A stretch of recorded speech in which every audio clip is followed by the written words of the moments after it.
Hi guys. Today we will be discussing about knowing our strong strength and weak areas for effective leadership growth. So, who you would be ultimately? We all have several kinds of traits and characteristics, our aptitude, our experiences, and so many other things, which are either acting positively or acting against us. So it is like getting aligned with whatever characteristics we have. Understood, right?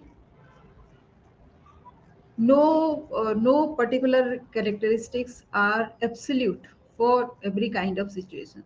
We need to align ourselves. So here are some of the points that I have outlined so that you can do it for yourself. First, take this strength test, which is available at www.high5test.com. So, find the five strengths, and it asks for a payment after some time. So, don't go for the payment. Whatever it shows, the five strengths it shows, it will be the ultimate. That is what you need. That is enough for you to know. The second is do your personality test, wherein 16 personalities are outlined, 18 in fact, and passion test, wherein you can find your passions. So, strength, passion, and traits. If these three things you can find out, then what happens is this test is another one which will be a very elaborate kind of test which you can take. All these are freely available in the website, in the internet, right? So out of that actually you will find uh, how you are placed. So the leadership traits are, there are two aspects to leadership traits, which is managerial traits and personal traits. Now the knowledge,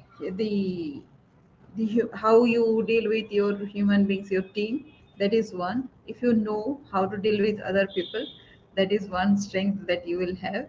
Administrative ability, so many things you need to take care of. Then technical knowledge and ability to decide quickly, that is what they say. Decision making is the most apt kind of quality, because therein you will become proactive, you will become no action taker. So that is what. And the personal traits are your confidence, your charisma, emotional maturity, intelligence, decisiveness, vision and foresight, and flexibility are the personal traits. Now there are 18 kinds of leadership type. Those are established. Of course you will find 16, but out of that the traits will evolve, like it will show you as what kind predominantly you are.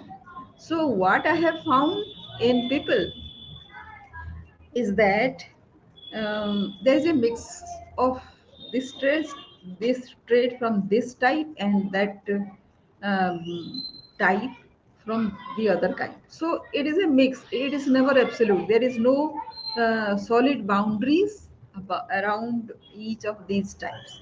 So think of that, which type you are predominantly.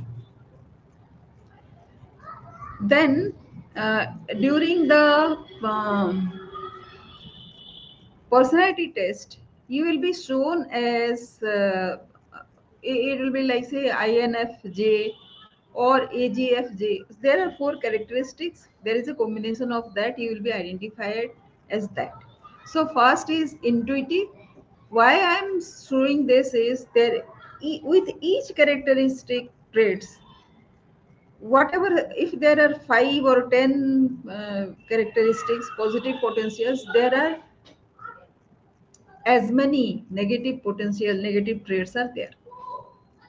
So you cannot be 100% this side that side. So once your positive traits are identified, the negative traits will come in somehow. We need to manage that. So if you are intuitive, for example, it will be like, say, intuitive means you are original, imaginative, creative, broad gauged, integrative, observant to interrelationship, charismatic, idealistic, intellectually powerful, concept oriented. And the negative potentials will be, might be, you are unrealistic. People will call you unrealistic. That is when you should know that you are intuitive, right? Impractical. Your intuition can take you somewhere which appears to be impractical. Um, you have to take care of that, unless you have that vision, the aeroplane, if those people were uh, very practical, would have been very practical, aeroplane would be still a dream, right? So somebody has to be impractical to grow. And like how Google has evolved, how Facebook and all these things have evolved, these are the dreams of some intuitive people, impractical in their lives. So these ones you need to take care of. And far out overlooks key factors, scattered or devious. And there is the second type, which is judging, which has strives for completion, develops systems, thorough, solid, dependable, persistent. The negative qualities are impatient with so many other things. Then the third is sensing. This is also the characteristics will be given to you once you take the test. So no need to elaborate. Only the thing is, with you, all your positive qualities comes the negative potential. Now, what will you do with so many negative and positive potentials? See, if you take the formula, mathematical formula combination. If you have outlined say 10 to say all these three will give you so many characteristics. So if you have figured out like say 15, then your the combination will become like say 70,000 plus. What does that mean? That means you will have as many competency stories, because you have, with those combinations you have achieved something or other. That is why those characteristics are there, right? So great leaders actually focus on developing their people's capabilities rather than their limitations. So are you thinking like that? And what choice would you make? So Deepak Chopra says, if a child is poor at math but good at tennis, most people would hire a math tutor. I would rather hire a tennis coach. All of us who are coaching, we always tell that we should focus on our strength, all the strengths, right? But when it uh, comes to the education of your child, what do? You take care of the weaknesses first. Why? Because those weaknesses can sabotage this child's strength also. So as I say, one has to be very balanced in the outlook.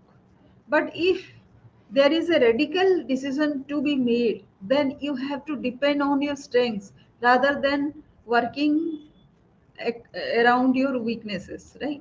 That will give you more success than whatever we are doing. So if you want to know more about this, then that is what I teach in my leadership growth program. And what would you learn with a leadership growth thing? See, it gives you the outline, the most essential thing which brings your peace and happiness. That is so that your brain becomes solution oriented. You understand that, right? So once your brain mind becomes solution oriented, there will be huge potentialities and opportunities. Those are there available for you to take advantage of. Nobody needs to teach you anything, shows the right way, nothing. You can do it on your own. Only thing you need to do is be solution focused. That is all you need to do towards leadership group, and that is what I teach. So come to my webinar, which will be the door, the entry point towards getting my community, right? Hope this helps you. And any question, if there is any question, you can ask me that question. You can actually in the below the video you can comment and ask those questions so that I can answer, right? So that's all for today. If any question, somebody is there live, I cannot see the name, only I can see that somebody is watching it live. So if you can tell your name, it will be great. And if you want to ask a question, you can ask. Otherwise we'll end this video. Thank you for watching anyways. Thank you.